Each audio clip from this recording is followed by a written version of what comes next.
And so heart disease is the leading cause of death in the United States. And so what happens is that you have the plaque buildup, and then on top of the plaque buildup, then you have a clot, and the narrowing then causes a heart attack. And this is a person that was not as fortunate of plaque rupture, where you had the artery that was totally occluded, and the patient had a fatal heart attack. So again, heart disease, #1 killer of women, causes 1 in 3 women's death each year, and that's 1 woman every minute. And 43 million women in the United States are affected by heart disease. And 90% of women have more than 1 risk factor for developing heart disease. And the truth is that 80% of those can be controlled or prevented. So since 1984, you have more women have died each year of heart disease, and the gap continues to widen. So it strikes more women than men. It's more deadly than all forms of cancer combined. And that's what we have to think about. I mean, we go get our mammograms, we go to our gynecologist, but then we have to think about our hearts as well. So in the old school, we used to think that heart disease was just the pipe, the arteries are like a pipe. They get filled up with plaque, and then they get a cholesterol buildup, and then you have your heart attack. But what we have discovered, though, is that the artery is a very dynamic organ, so to speak, and that it plays a major role in the formation of plaque. And then that helps us in how to prevent this from happening. So you have all of you, again, are going to know all about cardiology. And let me see, I'm going to try to get the pointer here. I may not be successful. Well, that yellow star thing, everyone knows what that is. That is that's the plaque. That's the LDL cholesterol that was in the cheesecake that you had a week ago. So that LDL cholesterol, it gets into the artery. And so the artery lining has pores. And so that LDL can get into the pores and go underneath and cause plaque. So when it gets inside, it gets oxidized. So the LDL, you've heard of things being oxidized. So the LDL particle gets oxidized, and then it gives off toxins. And then the white blood cell recognizes that. And when it recognizes that, then it goes try to protect you and eats up the oxidized LDL cholesterol. And when that happens, then the LDL cholesterol the white blood cell gets filled up with the oxidized LDL cholesterol. And again, that forms your plaque. And so that's how it's dynamic, because the artery wall plays a big role in this. So this is one of my favorite slides, but it's a depressing slide. But it tells a good story in that heart disease, development of plaque, can start from the first decade of life. They've shown children of smokers start developing fatty streaks, the beginning of plaque, at the age of 5. So it's never too early to be monitoring your risk factors. So again, you have risk factors, family history, age that you can't do anything about. And then, like I said before, 80% of risk factors you can control or do something about. So, of course, cholesterol, triglycerides, that's my specialty, of course, and diabetes, high blood pressure, being inactive, obesity, smoking, of course, and stress. Stress is different for everyone, so it's hard to really pinpoint as to what stress is causing. But overall, stress can constrict your blood vessels, increase your heart rate, and cause problems that way. So family history. So you need to know your family history. Does anyone in the family history have heart disease? I'm really surprised a lot of times that I ask my patients, okay, you know, brothers, sisters, what are their risk factors? How's their health? And they say, oh, we don't talk about it. But that is very important, because if your sibling has had a heart attack, that increases your risk by about 6-fold. If your parents have had a heart attack, that increases your risk by about 3-fold. And so have they had heart attacks? Have they had strokes? Because remember, stroke is a heart attack of the brain. Do they have high blood pressure? Do they have diabetes? How is their cholesterol? And with all that, the other thing I asked is, okay, what makes you different? Okay, were they smokers? So if they were smokers, okay, and you don't smoke, so that gives you an edge. So talk to your family about what their health is. And cholesterol. So what is your cholesterol? And a lot of people say, well, if it's less than 200, I'm good. So we don't look at the total cholesterol anymore. We break it down to the good and the bad cholesterol. So the bad cholesterol ideally should be less than 100, but that's very, very loose because it depends on your risk factors. It depends on what else is going on. So let's say you've had a heart attack, then your bad cholesterol should be at least less than 70. Let's say you've had a heart attack, diabetes, smoker, then it goes down even lower. Let's say you have nothing else going on, you're perfectly healthy, then maybe you could get away with an LDL of less than 130, again, depending on what else is going on. And there's a lot of things that we're learning about cholesterol and able to measure now about cholesterol. So you have your LDL cholesterol size, because remember I showed you in that those cholesterol particles getting into the pores. The bigger ones have a harder time getting into the pores, and the little ones have an easier time. So a lot of that is depending on diet as well. So you can modify those. And we also can check different hereditary proteins that increase your risk of heart attack and stroke. And then you have your good cholesterol, your HDL. So the party line is greater than 40, ideally greater than 50 in women. If it's greater than 60, you get a gold star. What you also have to remember, a lot of people say, oh, my cholesterol's always been good, or my HDL is great, so I don't have to worry about my LDL. So number one, is your HDL functional? Because you can have a high HDL and still have problems because it's not functional. So that is something that we look at. The other thing is that let's say you have a high HDL and you have a high LDL, so any benefit that you are getting from that HDL is void because of your bad cholesterol being so high. And then the other thing that I hear is that, oh, how about the ratio? The ratio is what it's important. Well, you could have a high HDL and high LDL and have a good ratio, or conversely, you could have a really low HDL, which increases your risk, and a low LDL. So again, you look at the numbers separately. And LDL has to do with animal fats. And the triglycerides, though, have to do with carbs and sugars.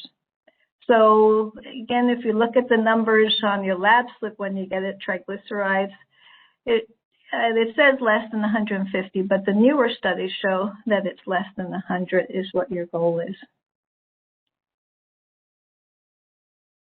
So this is not lasagna, this is not pizza, this is an artery. And all the yellow stuff that you see, that is plaque, and it's an ulcerated plaque, so the plaque gets kind of eroded, and then that becomes sticky, and the platelets then stick and cause a problem.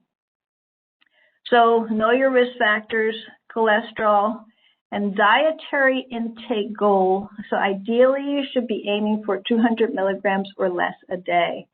Less than 300 if you have no problems, no issues. But again, just that makes you mindful of what your cholesterol intake is. And diabetes. So Mrs. G, why did Mrs. G have a heart attack? She had diabetes. And it's checked with a simple blood test.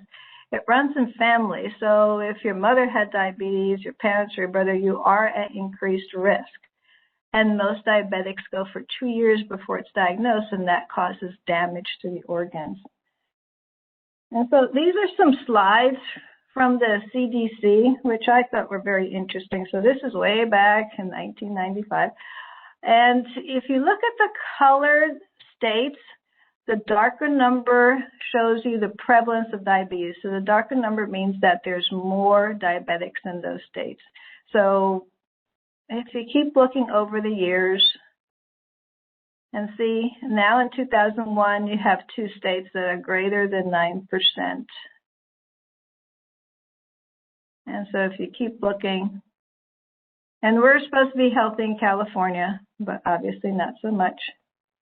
And so this is the last slide that CDC has. But again, that shows us that the prevalence of diabetes has been increasing.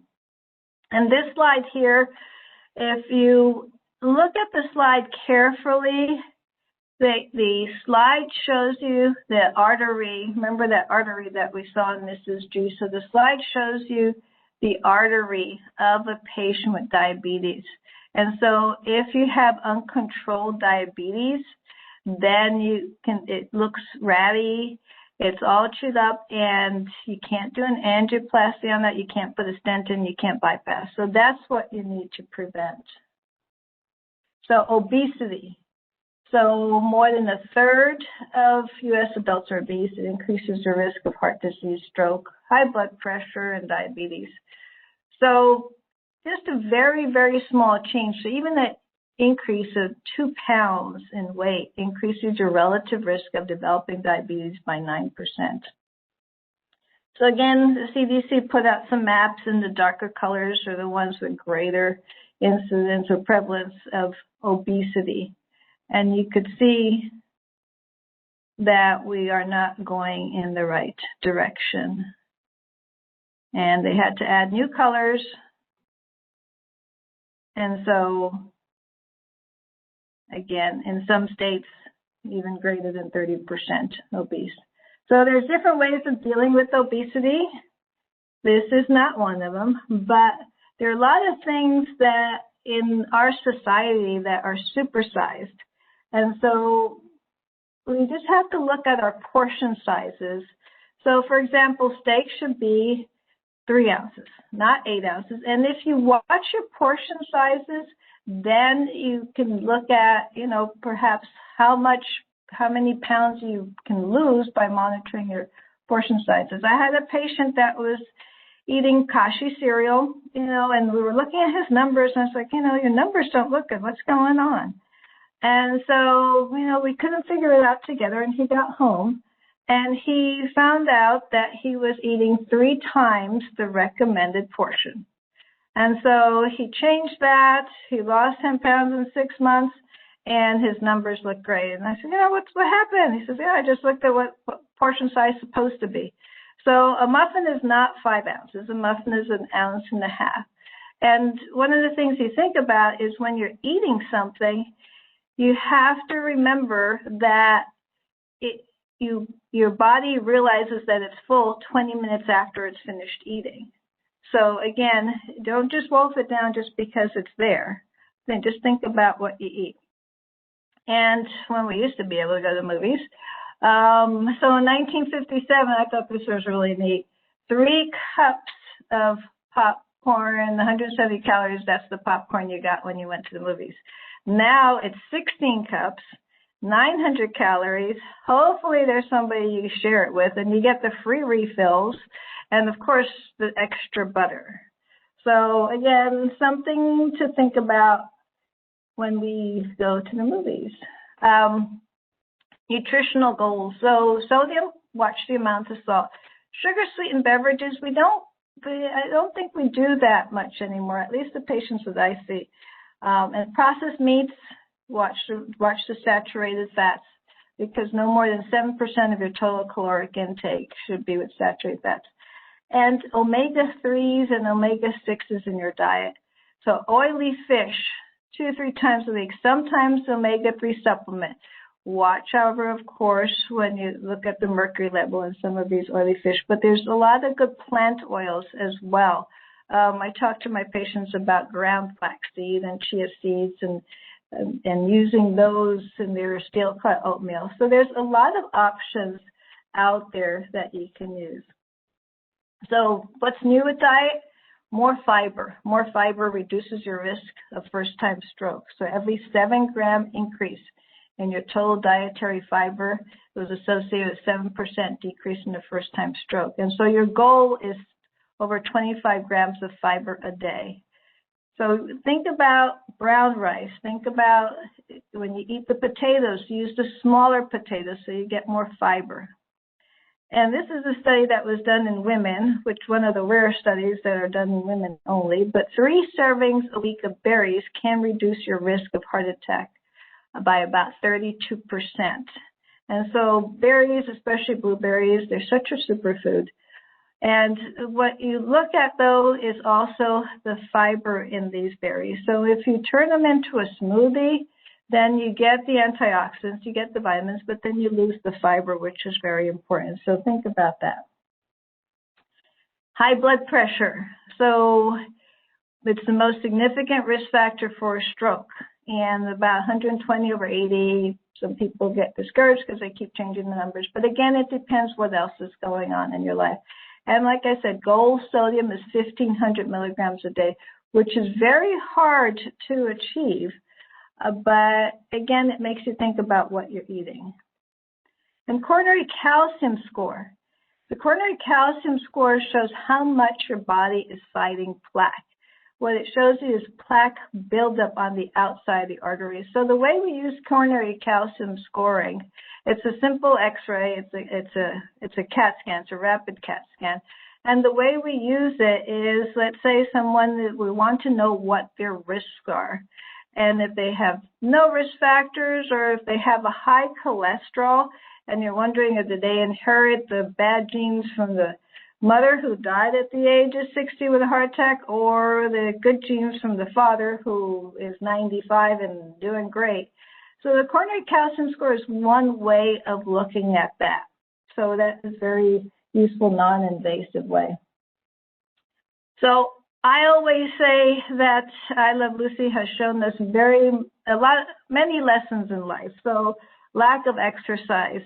So we try to do as much exercise as possible, and what we have to do is we have to keep moving. But again, it has to be regular exercise. So 80% of American adults don't get their recommended exercise. And so physical inactivity doubles the risk of development of heart disease. So walking 3 hours a week lowers the risk of stroke. And biking to work, which can be dangerous, but it decreases your risk of heart attack by about 40%. And again, we're talking about exercising on a regular basis. And finally, housework counts for something. And so we got making the bed, which I do, which I'm happy to see. At least I'm burning some calories with that. Washing dishes, even sweeping. A lot of us do yard work, so yard work and gardening counts. Also, carrying a small child up to 15 pounds up and down the stairs burns 280 calories, so we could always borrow somebody's child if we really wanted to burn some calories. So exercising in any form, we keep moving. And the doctor asked me to spend at least 1 hour per day on the treadmill. So it's all relative, but again, what the goal is, at least 30 minutes a day, at least 4 days a week. And the key is to, when you exercise, don't try to go really fast so you get burnt out. So it's better to go slower and last longer. And so exercising at work.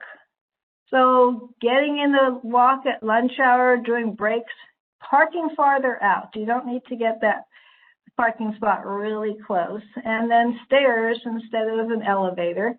And, chair aerobics every couple hours. So, again, something to think about at work. And right now with COVID, we're at home so often, so we have to keep moving. What about chocolate? I get a lot of questions about chocolate. And cocoa beans, they have the flavonoids, they increase your HDL, they have antioxidants, they lower your blood pressure. They even did a 2-week study and it lowered the blood pressure. But you have to remember that the benefit is dark chocolate only, and milk cancels the beneficial effects. And it has a high amount of saturated fats, and there's better ways of getting those flavonoids in, like we said, like blueberries. And again, one of the things we talked about is moderation. So you have to think about how much you're eating and how often. So the main thing, the take-home point is recognize your risks, know your numbers, read the labels, be informed. And so this is an artery. We have a clot in there occluded. And as women, we are caregivers. We do so many things. We play so many roles. We're friends, mothers, wives. We do daughters. And so what we have to do is we have to take care of ourselves. So this way we can take care of others. And so we ask ourselves, why take care of ourselves? And so you have to think about what's important in your life. And so this is my why. These are my two little guys here. So thank you so much for listening, and I appreciate it. And I am going to turn it over to Jamie.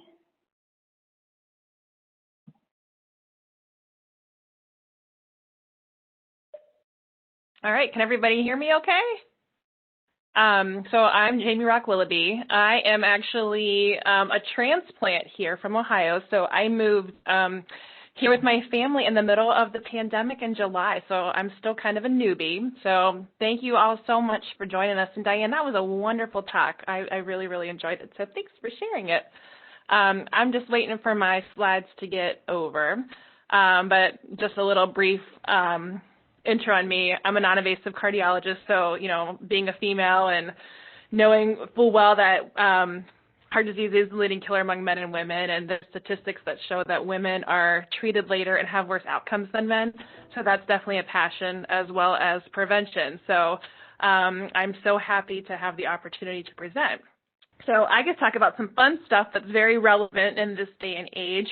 And it's actually not only professionally important to me, but also personally, because my mother, and father, came down with COVID right before Christmas. And my mom's had some complications. So I will share some stuff along the way for you. So we'll talk about cardiovascular complications of COVID to start. So there's a pretty wide clinical spectrum of COVID, as I'm sure you all know, unless you've been living under a rock somewhere. And I guess there were some scientists on a small remote island in Hawaii that were doing research when the pandemic really first hit, and they were completely oblivious to it because they didn't have internet until they came back to the mainland. So, I don't want to say unless you live under a rock, because I guess it does happen. But you can be asymptomatic. You can just have just a mild upper respiratory infection. You could develop pneumonia. It can get as bad as respiratory failure. Or your immune system can just hit a very systemic response of inflammation. And as you all know, it can kill you. So what are the effects of the heart? And originally when COVID first started, we kind of thought as cardiologists, all right, cool, this is just a lung issue. It's not going to affect the heart. We're going to get out free from this. And in the words of Lee Corso, not so fast, my friend. So it can cause a lot of issues with the heart. So what we have found so far, and obviously every day we're learning more and more about COVID, that can cause myocarditis. And myocarditis is just a fancy Scrabble word that just means inflammation of the heart muscle. It can cause myocardial injury, and I'll explain these topics a little bit more. It can cause a heart attack. It can cause congestive heart failure, or it can even cause an arrhythmia, which is just another fancy name for abnormal heart rhythm. So the question is, who is at risk? And, you hear this on the news all the time. So the individuals that are higher at risk are the ones that have comorbid conditions, and that's kind of where my mom plays a role here. So if you have underlying cardiovascular disease, you have a pretty high mortality rate, so 10.5%, which is obviously why we're talking about this. Diabetes, 7.3% mortality rate. If you have high blood pressure, 6% mortality rate. And then don't forget about individuals who are obese. If you have any underlying lung disease like COPD or asthma or pulmonary fibrosis, any type of chronic kidney disease or cancer or immunosuppression, you're obviously at higher risk as well. So what about your age and your sex? So your risk of getting COVID increases with advancing age. And believe it or not, men are actually higher risk of complications. So you'll see here on my next couple slides, looking down at age, you can see kind of, that 18 to 29-year-old age, they start to get a little bit more, kind of goes down a little bit, but then kind of gets a little more at 50 to 64, and then less and less as we get older. And I think about my older patients that I've seen in clinic, they have been so amazing with the lockdown and, social distancing, not seeing their family, not being able to hug their grandkids, and it's killing them slowly. But if you look on that blue slide over here, the percentage of deaths are much higher, obviously, as you get older. So with the sex breakdown, it looks like females actually get COVID a little bit more often than men, but as you see on that blue slide, the percentage of deaths, men actually have worse outcomes than women. What about race? And we've been talking about, you've been hearing about that a lot on the news and stuff, and about discrepancies in medical care and stuff. I thought that this slide was pretty interesting. The CDC, and you guys can see down at the source at the bottom of my slide. So this was based on January 24th at 2 o'clock. So obviously the data is always changing and they're updating it daily. But this was the percentage of all cases in the red, and then the percentage of deaths across the age groups. So what was interesting is that all cases, white non-Hispanics still have the most, 55.8%. But as you can see in the blue slide, the white non-Hispanic still highest rate of death, but the black non-Hispanic, even though they're not getting as much COVID, they're also having worse outcomes. So I thought that that was kind of interesting as well. So trying to break down really how the heart is affected is actually pretty interested. So phase 1, you just have the early infection stage. So that's, when the virus gets into your body and it starts spreading and replicating. We kind of have it's our initial immunity. We're like, hey, this is a bad guy, let's get it out of here, and your body tries to fight it. And that's when you just have, maybe some constitutional symptoms, like maybe you're a little fatigued, you just don't feel right, maybe some mild respiratory symptoms. Sometimes it'll go to phase 2 where you'll develop more pulmonary symptoms, and that's when you're getting more of that direct tissue injury, and there's vasodilation, so the blood vessels in the pulmonary vasculature get bigger, and there's a lot more science behind this, but I'm trying to keep it simple. But the cells inside, the endothelial cells, become like more permeable. So what can happen is that the virus can actually get in into the cells and can proliferate even more and cause more inflammation and make the lungs unhappy, essentially. So as this is happening, it makes it harder to get oxygen. You become hypoxic or hypoxemic, so low oxygen in your blood, and it can cause stress on the heart. And then phase 3 is that hyperinflammation stage, which I'm sure you've heard about on the news, that systemic inflammatory response. So your immune system is just being recruited like crazy, and it's so angry and just trying whatever it can do to fight the system. It's like, this is a foreign object, this is great, we got to get it out of here. And that's where you can have the really bad things happen, where you can hear the ARDS, where the patients are having respiratory failure and end up on the ventilator, and that's when the patients are like put on their bellies to try to oxygenate the top back parts of their lungs. It can cause acute cardiac injury, which again I'll talk about here in a few. It can cause heart failure or shock. Your organs can start shutting down, and then because your immune system's kind of taxed at that point, other little bad guys like bacterial infections can come in and cause secondary infections. And then what we're finding throughout this is that you can develop you're more hypercoagulable, so you're higher risk of developing clots, both from the vein side and from the arterial side. So lots of bad things can happen from this virus. So specifically with COVID, how's the heart affected? I'm kind of a visual person, so I thought that this slide would be helpful. So several ways. So you can have the direct and then the indirect. So direct viral damage, just, it's a very virulent virus, and it's those little spike proteins that can wreak havoc on the body system. So that's the direct version. The indirect version is where you have that inflammatory response, and the other fancy word is called a cytokine storm. So that's like a major inflammation marker that starts circulating through your bloodstream. And in lower doses, it actually can be beneficial. It's just it kind of goes crazy, and then that's what wreaks havoc on your system. So other ways for indirect is if you're not getting oxygen because the lungs are so inflamed and so damaged, you can have what's called a supply-demand mismatch, and that can affect your heart as well. So as a result, you can have damage to your heart muscle cells.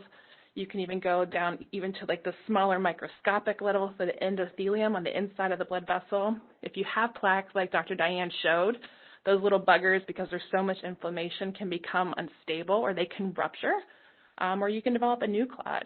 And that's where, the complications of COVID can exist from a cardiac standpoint, with the myocarditis, the arrhythmias, acute coronary syndrome, stroke, blood clots like DVT or pulmonary embolism, or heart failure. But we're learning. So what's great is that there's new management for COVID. So the good thing is that mild management for COVID is just more so if you're asymptomatic, you stay at home, you quarantine, you just kind of treat the symptoms. Mild to moderate symptoms and individuals who are at high risk for severe disease, President Trump was probably one of the most famous first people to actually get this treatment, and those are the monoclonal antibodies, and we're actually administering those at CHOMP. So you have to get a physician's order for it, and it has to be within 10 days of symptom onset. So those are pretty strict criteria. Now, that being said, what if your symptoms are more severe? And, if you're really, really short of breath and you're checking your oxygen levels are dropping and you just feel absolutely awful, you go to the ER for evaluation. That's what we're here for. Most likely you'll be hospitalized and you'll be treated with IV steroids. Dexamethasone is the main one that we use, but methylprednisolone, which is Solumedrol, is another fancy name for it. We can use that as well. Remdesivir is an antiviral medication that was recently approved, and that has been shown to help minimize symptoms, treat symptoms a little bit more, and patients have better outcomes. For the really sick patients, convalescent plasma is also used. And what's interesting about the convalescent plasma is those are individuals of patients who have recovered from COVID. They donated their plasma. So it's giving you, the patient who's super sick, the antibodies to help fight the infection. It's pretty amazing science. So from a nerd scientific standpoint, this stuff is just completely fascinating. So other things to consider, vitamin D. So what they're finding is that individuals that are more prone to more severe infections are vitamin D deficient. So knowing your vitamin D numbers, which you would think in California, seeing that there's more sunshine here compared to, say, Ohio, where I'm from, where it's gray every day right now, that vitamin D levels would be normal, and that is not always the case here. So making sure you know your numbers, and if you need to take supplementation, make sure you keep your vitamin D levels up. And then, talking about just analgesics, so anti-inflammatory medicines like NSAIDs or acetaminophen, which is the generic name for Tylenol. So initially, there was concern that anti-inflammatory medicines like ibuprofen or Aleve or naproxen could actually worsen the viral replication and spread an inflammatory response. It seems kind of counterintuitive. There's other studies that kind of refute that, so they're not really sure that that's truly the case anymore, so it's okay. Acetaminophen has never been shown to have any potential adverse effect with the COVID virus. So usually I just will tell my patients, if you feel kind of yucky, try Tylenol first, and then if you're still feeling really bad, then you can try ibuprofen. But, just making sure that you're following the recommended doses. From a cardiac standpoint, I've received so many questions about this since the initiation of COVID, is whether people continue their blood pressure medicines. So specifically at the beginning of COVID, there was a question whether ACE inhibitors or angiotensin receptor blockers could worsen the outcomes of individuals with COVID. And again, there was an initial study that was suggestive of it, but there were studies subsequently after that kind of poo-pooed the idea, and they're safe to continue. So I've not actually stopped any of these blood pressure medicines in patients. So what's interesting is these medicines work on a certain part of a neurohormonal system. So it's the renal angiotensin aldosterone system.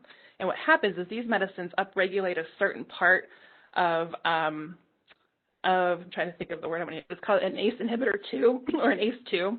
And they originally thought that was supposed to kind of help facilitate viral entry into the lungs. But what's interesting is that when they did more studies on it, it didn't show it. So that's your science lesson for the day. So one thing else I've also learned about this wonderful area is that we have a lot more active people here. So the question is, when do you get to return to exercise after you have COVID? What they have found is that with exercising while you're infected, that's not great. Your body needs time to rest and to heal. So especially from a heart standpoint, there's no exercising during an acute illness. You need to listen to your body and recover.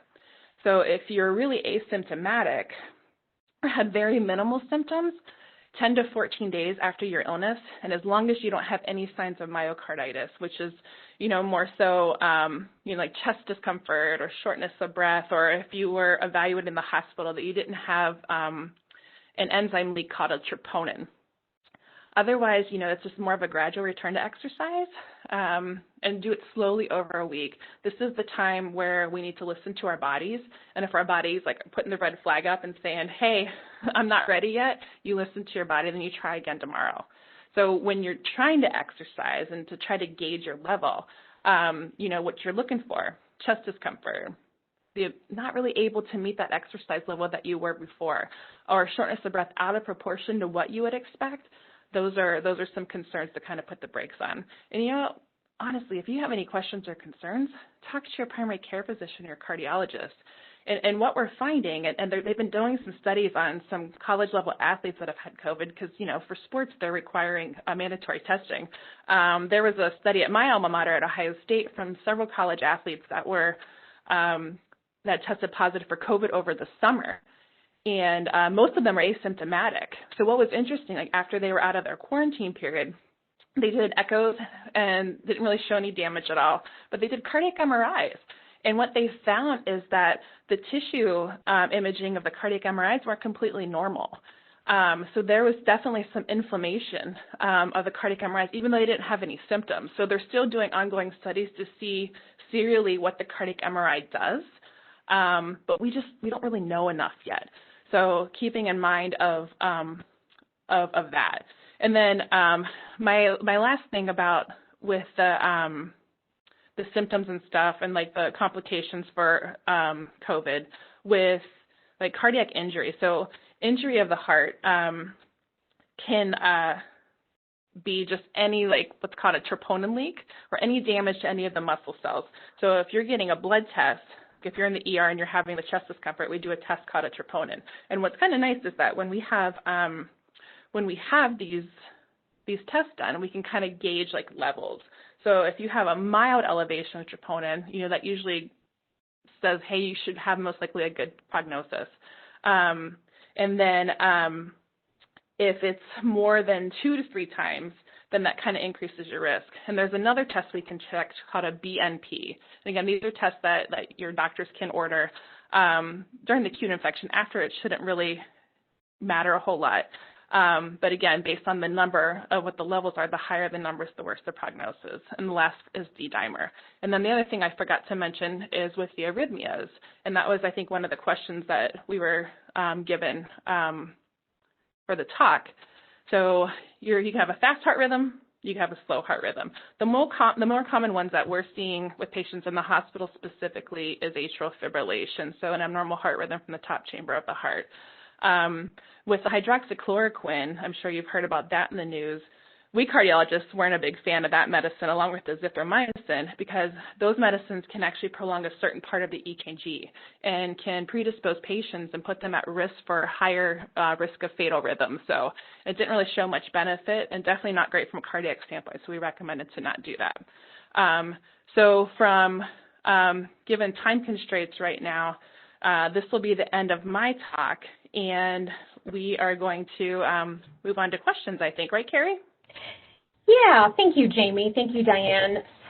This will be the question and answer portion of the presentation. Jamie, I'm going to start with a question for you. When should a woman see a cardiologist? That is a really good question. I think it depends on risk factors, for one. So if you have a family history of premature heart disease, I think seeing a cardiologist maybe in your 40s or early 50s would be ideal. If your blood pressure's, kind of tricky to treat, or if your cholesterol is not ideal, or, if you just really want to know what your heart health is, that would be great. What we normally do, so usually over the age of 40, that's when the calcium score has some data. So I usually don't order calcium scores in patients under the age of 40, but given their risk factors, I kind of look at the patient at the whole picture, and I counsel a lot about lifestyle modification. I'm sure Diane does the same thing.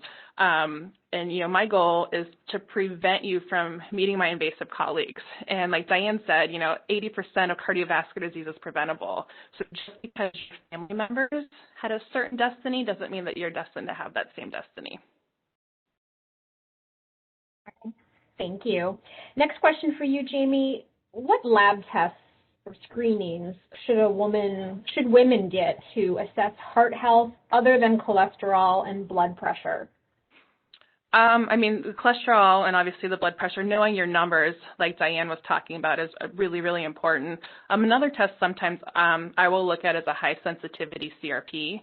If there's a family history of heart disease, looking at those hereditary protein markers like Diane was speaking about can be beneficial as well. Okay. All right. Thank you, Jamie.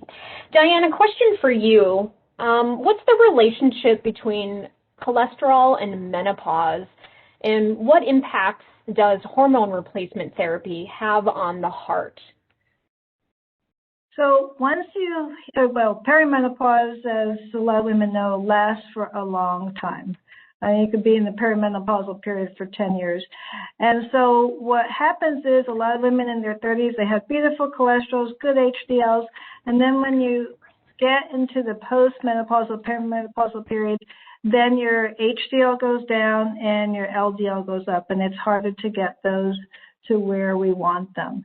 So that's what you have to look at. So just because everything looked good when you're in your 30s doesn't mean when you're 40s or 50s things are still going to be good. And the other thing to remember is that once you're in the postmenopausal phase, the deposition of plaque increases by 6-fold. So you have a rapid acceleration of plaque deposition. So whatever cholesterol you have can be more of a problem. Now with hormonal therapy, there's been that in and of itself is another lecture. But with hormonal therapy, heart disease in women, generally the least, some women need it for quality of life, and quality of life obviously is paramount. But what you have to remember is the least that you can do and get away with is better. I mean, of course, least medication, the better. The other thing to think about is topical estrogen does not cause as much inflammation, as much problem as oral estrogen. And then also what estrogen does do is it increases clotting, it increases inflammatory markers like the ones that Jamie was talking about. And then also what you look at is it increases your triglycerides. So it's kind of a mixed bag. And again, there's a whole different, that's a whole another topic. So I'll end it there. Thank you, Diane. Another question for you. Will you talk about how statins work and whether there is anything specific to women about statins, like effectiveness or side effects?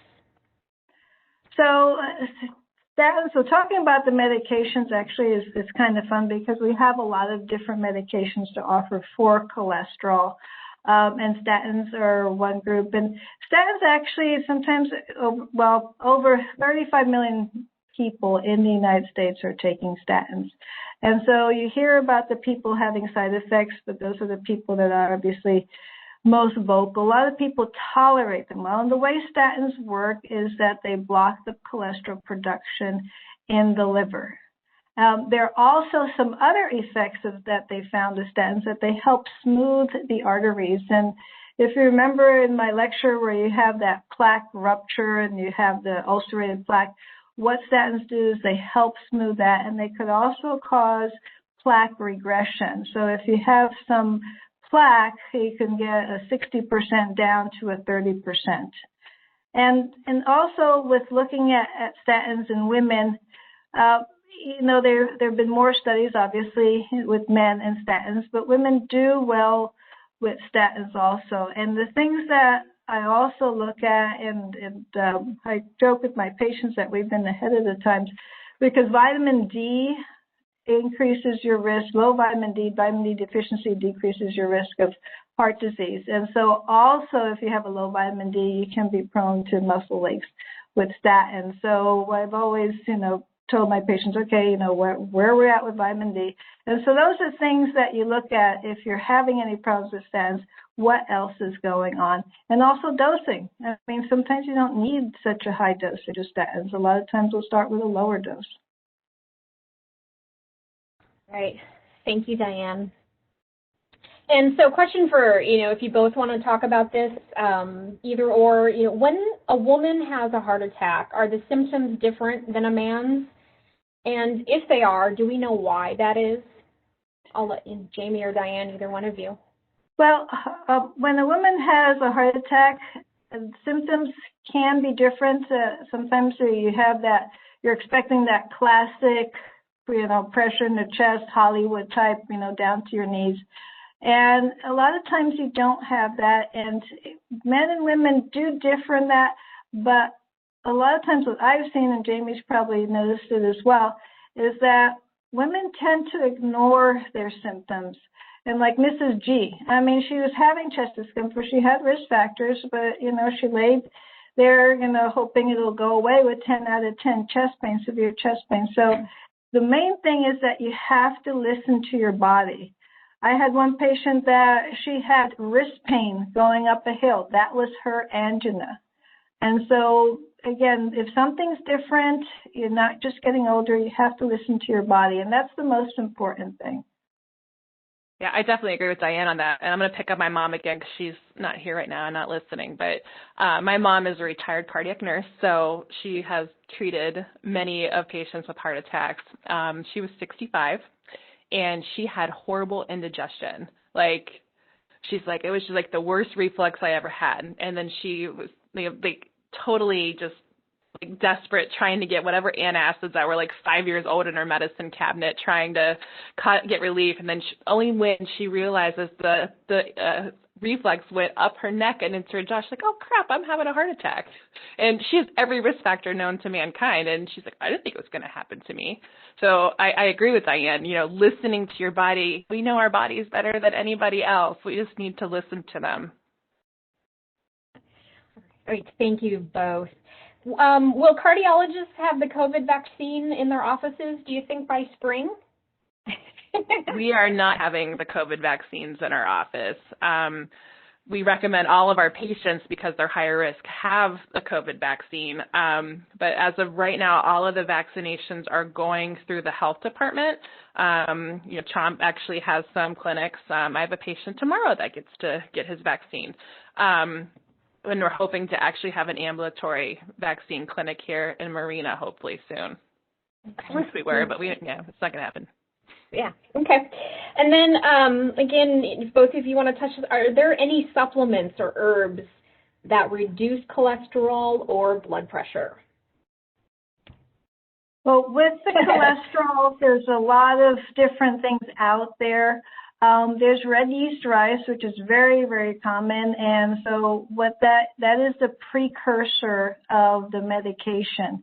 But again, the active ingredient in over-the-counter supplements is not necessarily you can't count on the over-the-counter supplement having the amount of active ingredient because it's not regulated by the FDA. So that's something that you have to be careful with.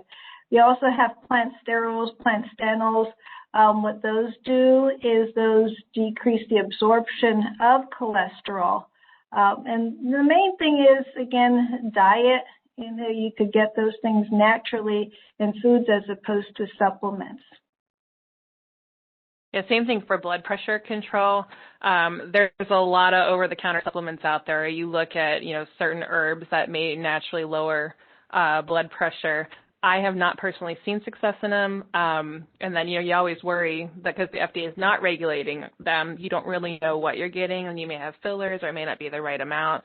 I second what Diane says, diet and what you're putting in your body or not putting in your body is probably the best natural way to have a more heart-healthy lifestyle. There is, for blood pressure lowering, there's a specific diet called the DASH diet. It's dietary approaches to stop hypertension. You guys can look that up online, but it's, a Mediterranean S-based diet, and you're really reducing salt intake, and it can drop your systolic blood pressure, the top blood pressure, by up to 10 points within a month if you follow it strictly. Okay. Yeah, our dietitians are always talking about the DASH diet. So it works. It's just kind of hard to follow in the American diet since salts and everything. But, knowing your numbers, reading labels, those things are really important. Okay, thank you. And then calcium score scans. Should everyone get one at some point, and should they be repeated, and if so, how often? Well, I order the coronary calcium score in patients just because that's my specialty. That goes into my specialty. And as Jamie said, it depends on age also. But what the coronary calcium score tells us is how your body's fighting plaque. So the plaque that I showed you that's getting inside the arteries, what I didn't show you was the next step is that your body tries to protect you, and it tries to put calcium. It tries to cover that up with calcium. So it tells us how much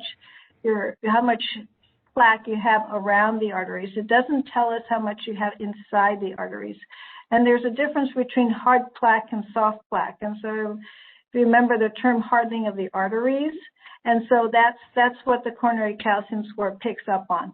Now, age is very important because if you're a 40-year-old female, you should not have any hard plaque.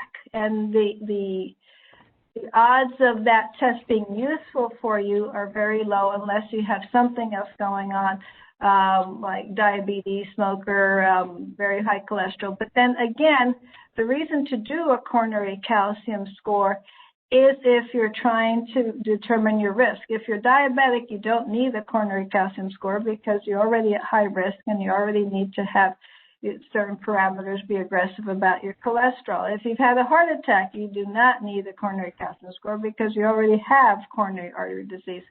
So there's certain things that you really should not even bother using the coronary calcium score. And then the other thing that people think of is, oh, my coronary calcium score is 0, everything's great, but you have to make sure also, again, with your risk factors, that you don't have any soft plaque, and that's picked up usually with a stress test and other modalities that way. But it's useful if you're trying to decide, okay, what is my risk, and you have not much else going on, and should I be on medication for my cholesterol? I would agree with that too. Thank you. One last question for the evening. Do arrhythmias do irreparable damage to the heart? Well, yeah, it depends on the arrhythmia. Depends on it. Yeah, it depends on the arrhythmia.